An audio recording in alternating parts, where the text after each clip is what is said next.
G'day guys, really excited to be here today. I've got a ripping little tool to present to you. I've got the Milwaukee M12JS, so M12 platform. This little jigsaw is an absolute beast.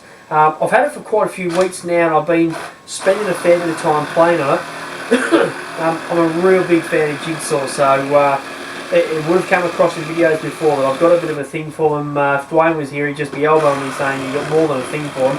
I really like them because they're a really versatile tool, and I use them for more than what you probably should, I suppose. But I really like them. I've got a couple.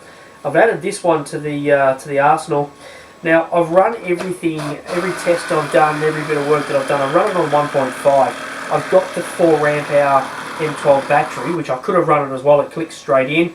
There was no real need for me. I wanted to see how much I could get out of this and just how well it went. So, which look, I was really surprised.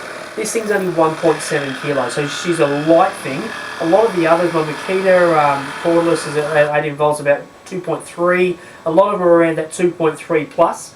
At 1.7, it's quite a light, nimble little thing. It's just under 9 inches, so 228 millimeters long. I didn't actually measure the height. It's more the length that you're worried about, because this is an M12 compact unit, so you want to be able to get into some tight spaces and have the ability of it being very light and easy to sort of flick around. So those couple of specs are important. A couple of other things that are really important to note on this is that they haven't forgotten about some key features. So you've got a 45-degree tiltable base and a toolless change for that. So it's a simple lever right here. Flick it, change the base and lock it away again. So now, for anyone who's going, oh, so what, that's not a great selling point. Well, it might not be a great selling point, but it's certainly a disincentive for anyone who buys a jigsaw where you have to pull out the Allen key. It's an absolute pain. So that's an absolute ripper feature. What I also like is the blade change. It's not a dirty big piece of plastic that sort of feels like it wants to flex and break. It's just a simple little lever, but a real quick change. So it's a simple thing, but it's been kept small, it's been kept compact. It follows along the lines of what this tool's all about. I'll just show you a couple of close-ups of that. So there's your little lever there for your base change. There's your quick change lever there, and it's as simple as pulling that open, blade will drop out, click the new one in. What I'll also do while we're here is just show you the fuel gauge there. That fuel gauge, it's sitting here not on the battery like I often like, but I really like the fact that all the M12 range has that. Just gives you an idea of what sort of power you've got left. So as you can see, it's a really tidy little unit, and at the 1.7 kilo, it's a belter. You've got your plastic case there, plastic slide there, so it's pretty much a standard thing now. It just clips on and off, so if you do bust it, you can buy it as a spare part. It's a really well cast base. Everything's machined really nice, or sorry, cast real nicely. I quite like that. That's a little ripper.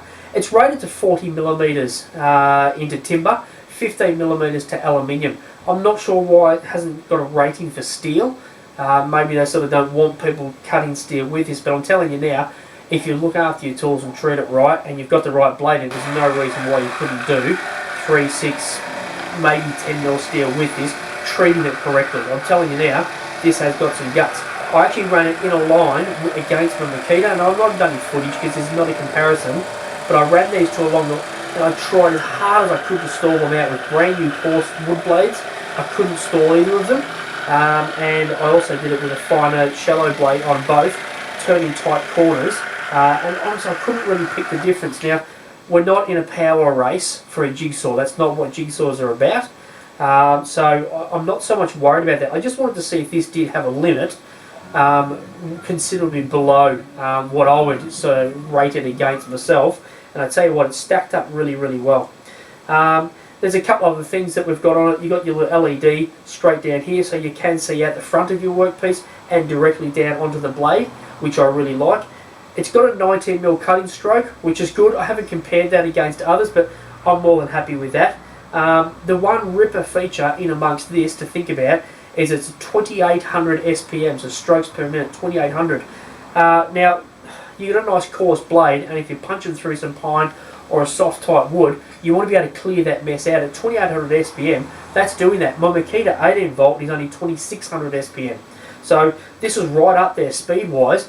I didn't do a runtime test on this because it's so variable with jigsaws, but this little 1.5 amp hour, I've done a stack of jobs on it, and I have not seen a considerable drain on the battery whatsoever. So really excited about it, really happy with how this thing performed. The variable trigger, as with all Milwaukee stuff, and most brands now, but the Milwaukee in particular, pull the trigger flat out, variable speed trigger. If you just pull it on, it holds really well, and it doesn't stutter in and out and sort of stop, and then it'll go.